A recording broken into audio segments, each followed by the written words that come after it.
Hola a todos, en este vídeo voy a mostrar cómo conectar estos auriculares a un dispositivo Android.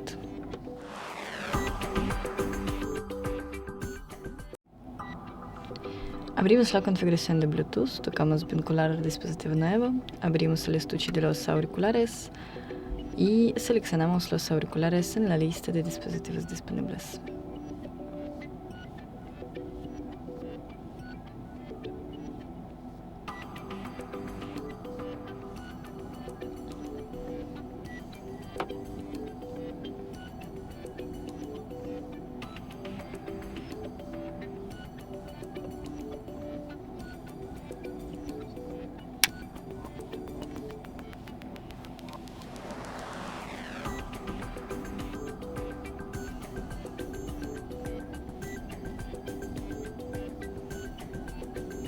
Y tocamos conectar. Y eso es todo. Gracias por ver, denle like y suscríbanse a nuestro canal. Adiós.